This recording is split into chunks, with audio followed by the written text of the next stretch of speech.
I'm joined by Terry McGuire, producer and co-host of the podcast, Giving Voice to Depression. Thank you so much for joining us tonight, Terry. You're welcome. So to start us out, could you tell us a little bit about your podcast? The idea is to literally give voice to depression, that it is something that has been kept quiet for so long, that this is an opportunity for people to tell their stories, and there's some healing in telling it, because it's not needing to be kept a secret anymore. And then in hearing it, if you have a similar issue, it allows you to know that you're not alone in any way, that there's other people out there, and it might even give you the language to explain it, whether that's to yourself or to a partner or to a doctor, but to explain it.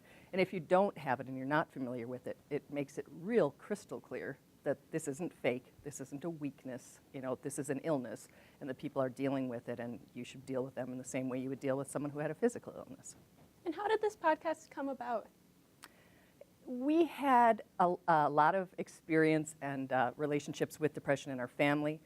Some members who had it, including myself and my little sister, who's my co-host.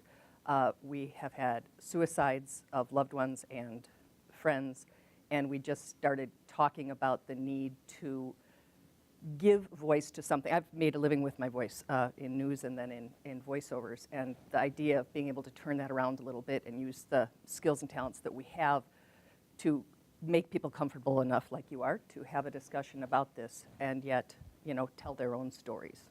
And why are the topics of suicide and depression so important to talk about? Because when you don't talk about them, you don't get the help or the support you need.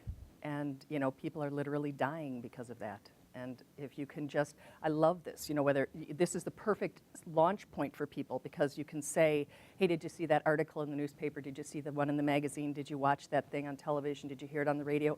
And you can find out right away by someone's reaction to it whether or not they're likely to have a constructive conversation with you, and it gives you the opportunity then to say, I'm feeling a little off and I can't get out of this, or my roommate is, or ever since I broke up with my boyfriend, or whatever, and then start the conversations to get the help you need. And where can we find your podcast? We're on iTunes, Stitcher, I don't even know some of these things, and our website, which is givingvoicetodepression.com. All right, well, be sure to check those out. I had the pleasure of filming Terry during one of her podcasts this morning. That video will air in the upcoming newscast. Thank you so much for joining us today, Terry. Thank you so much, and keep up the good work.